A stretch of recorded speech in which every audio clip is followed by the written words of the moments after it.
माझ्या देवघरात पूजेत मी मंगल कलशावर स्थापन केलेला हा नारळ बघा, तुम्हाला तळा गेलेला याला दिसत असेल. पूर्ण वर शेंड्यापर्यंत हा इथून तळा गेलेला आहे. तो उभा तळा आहे आणि आडवा तळासुद्धा त्याला गेलेला आहे.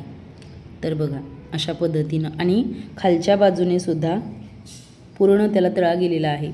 आणि खोबरंसुद्धा मध्ये पांढरं तुम्हाला दिसत असेल. आणि ह्या नारळामध्ये कमाल म्हणजे पाणी आहे. जे जर नारळ फुटलं असेल, त्याला तळा गेलेला असेल, मधलं खोबरंसुद्धा दिसत असेल, तर त्याचं पाणी हे बाहेर निघायला हवं होतं. पण नारळातून पाणी बाहेर गळत नाही. आणि तुम्हाला मी हलवून दाखवते की ह्या नारळात पाणी हलत आहे आणि ते खाली येत नाही. तर ही गोष्ट जरा अचंबा वाटली. बघा मी तुम्हाला हलवून दाखवते.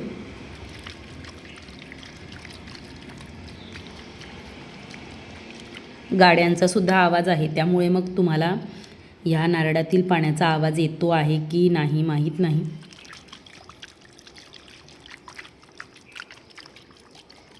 तर बघा अशा पद्धतीनं नारळात पाणी आहे, पण ते खाली पाणी पडत नाही. म्हणजे अचंबा वाटतोय मला.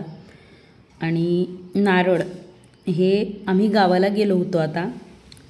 तर त्या दिवसापर्यंत, ज्या दिवशी आम्ही गावाला जाईस तोपर्यंत हे नारळ अगदी व्यवस्थित होतं.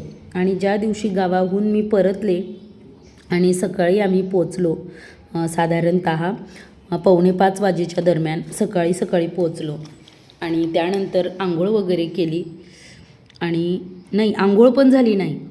आणि घरी आल्यानंतर मला सवय आहे की देवाचे आभार मानण्याची. प्रत्येक वेळा काहीही काम झालं तर त्याच्या पाठीमागे हा भगवंतच असतो, अशी माझी तीव्र भावना आहे. आणि आतून ते सतत वाटत असतं की पाठीमागे स्वामी हे कायम उभे आहेत.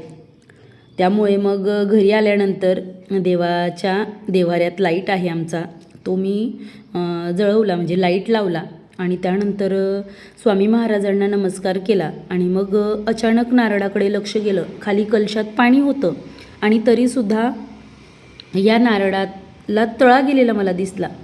आणि थोडीशी घाबरली मी की अशा प्रकारे तर अजून माझ्यासोबत नारळाला अशा प्रकारे तळा गेलेला माझ्या देवघरातील माहिती नाही. आणि मी तुम्हाला दाखवते की अशा प्रकारे हे माझ्याकडे नारळसुद्धा उगून आलेले आहेत बरं का. हे बघा, हे आधीचं नारळ आहे, हे नंतर आहे, हे तिसरं नारळ आहेत. म्हणजे अशा प्रकारे 3 नारळ हे माझ्याकडे उगून आले आहेत. आणि पहिल्यांदाच हे अशा प्रकारे नारळाला तळा गेलेला आहे. आम्ही बाहेरगावी होतो. कदाचित आमच्या कुलस्वामिनीने हे संकट आमच्यावर येणारं तिच्यावर तिने घेतलं असावं आणि ह्या नारळाला तळा गेला असावा, अशी माझी भावना आहे. आता प्रत्येकाच्या ज्या भावना आहेत त्या प्रत्येकाशी मॅच होतील असं नाही. प्रत्येकाचे विचार वेगळे असतात, ज्याची त्याची विचार करण्याची पद्धती वेगळी असते. पण माझ्या मनाला जे वाटलं तर तेच मी तुम्हाला सांगत आहे. तर अशा प्रकारे बघा पूर्ण नारळाला ह्या तळा गेलेला आहे. तसा मी नारळ हा सोलून कधीच पूजेत ठेवत नाही बरं का. पहिल्यांदाच असं झालं की मी कलशावर सोलून नारळ ठेवलेला होता. आणि ह्या नारळाची जी वरची साल होती ती सारखी पाण्यात अशी जास्त भिजल्यामुळे तिचे पाण्यात असं लालसर पाणी व्हायचं. मग मी ती साल जी आहे ती वरची म्हणजे सोलून मग नारळ ठेवलेला होता. आधी बिना सोललेलाच नारळ हा देवघरात होता, पण नंतर मग थोड्या दिवसांनी मी त्या नारळाच्या शेंड्या काढून घेतल्यात आणि असाच नारळ ठेवलेला होता. तर अशा प्रकारे त्याला तळा गेलेला आहे. कदाचित आमच्या कुलस्वामिनीने, आदिशक्तीने तिच्यावर हे संकट जे आमच्यावर येणारं असेल ते स्वतःवर ओढून घेतलं असावं. आणि संकट हे आमच्यापर्यंत तिने पोचू दिलं नाही, म्हणून कदाचित अशा प्रकारे या नारळाला तळा गेलेला असावा. आणि मी प्रत्येक याच्यात पण बघितलेलं आहे की असं म्हणतात की आपल्यावर येणारं संकट हे कलशात स्थापन केलेली जी देवी असते तर ती आपल्यावर ओढून घेतात. आणि स्वामी महाराज हे कायम पाठीशी आहेत, ही भावना कायम मनात असल्याने कदाचित संकट ही सुद्धा लांब राहत असावीत. आणि अचंबा म्हणजे नारळाला बघा पूर्ण तुम्हाला खोबरं दिसत असेल मधलं पांढरं, आणि तरीसुद्धा नारळात पाणी हे हलत आहे.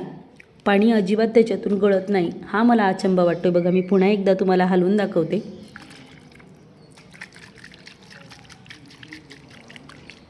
तर अजिबात पाणी जे आहे बघा, कितीही हलवलं तरी पाणी पडत नाही. हा मला अचंबा वाटला. आता हे नारळ विसर्जित करावं की मग कुंडीत एखाद्या मी ते पुरावं, म्हणजे तसे माझ्याकडे बरेचसे रोपं आहेत, तर त्या कुंडीत हे जमिनीत मातीत रोवावं किंवा मग एखाद्या नदीपात्रात, आमच्याकडे तापीमाई आहे तर तिच्यात विसर्जित करावं. याबाबत कोणाला काही माहिती असेल तर नक्की सांगा. कारण ह्या नारळाला शक्यतो विसर्जित करावं असं वाटत आहे. पण आता बघूया, जर 1-2 जणांना मी विचारून बघेल की ह्या नारळाचं काय करावं, तर त्या पद्धतीनं मग पुन्हा पुढची जे आहे ते मी ठरवेल.